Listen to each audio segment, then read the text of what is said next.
crossing Yonge at Orchard View and Roehampton. Orchard View and Roehampton form an intersection on Yonge Street, immediately north of Eglinton. It's in a built-up area with a tremendous amount of traffic associated with Yonge Street performing as an arterial, and Orchard View and Roehampton providing one of the few streets making up the local road network. The combination of high volume of traffic and intense population create tremendous and diverse challenges. Yonge Street is shown here as the red line, and the cross street of Orchard View and Roehampton is colored yellow.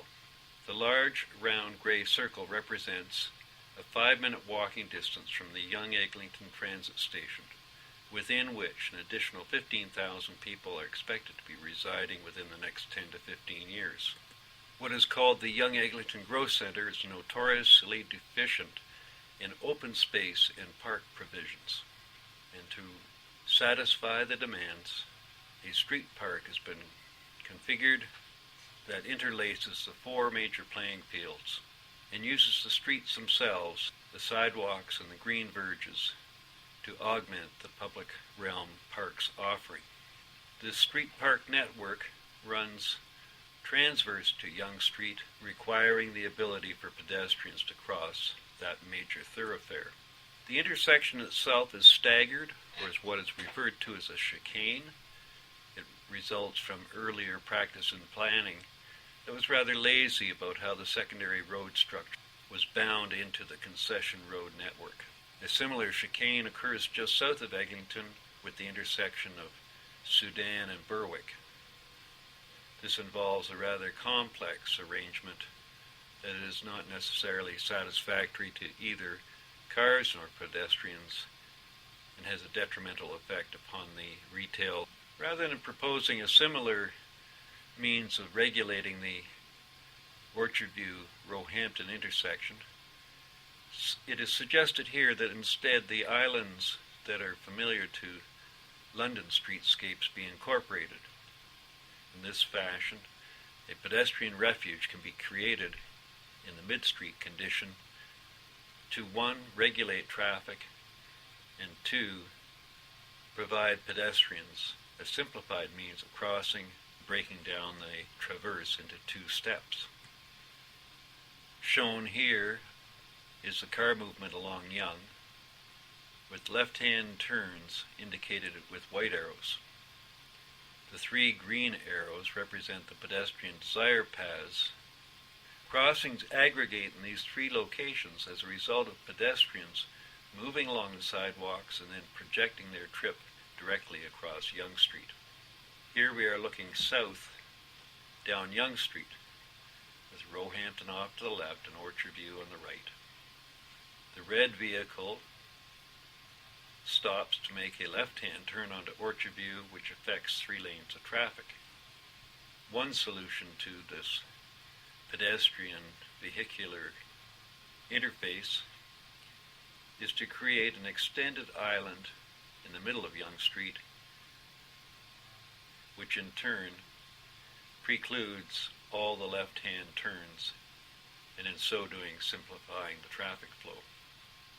In this animation,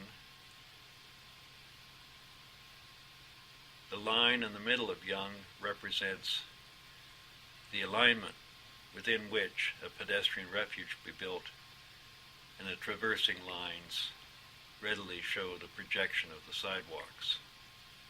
The second solution would be to break up this center island into 3 distinct elements that are associated with each of the desire paths. In so doing, it reintroduces left-hand turns and provides a staging slot for cars to move into prior to making their turns.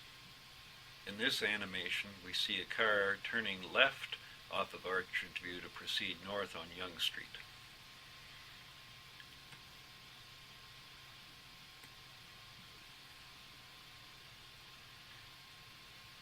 A third possibility is to keep the 2 outside desire paths with their refuges and to eliminate the center pedestrian pathway.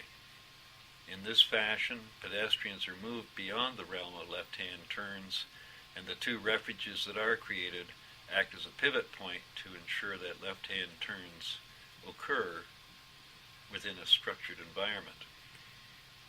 This animation indicates a vehicle turning left from Roehampton to proceed south on Yonge Street. And one can see how this would then pivot around one of these pedestrian refuges. In this solution, all the pedestrian movements are consolidated into one pedestrian crossing with a center refuge, and in this instance, left-hand turns occur beyond it. In this last segment, we see the aggregation of left-hand turns and its resultant impact on the flow of traffic. While many variations of compound left-hand turns arise, however, the 4 simultaneous left-hand turns are ubiquitous for their impacts upon the flow of traffic, as they bring all traffic from all directions to a grinding halt.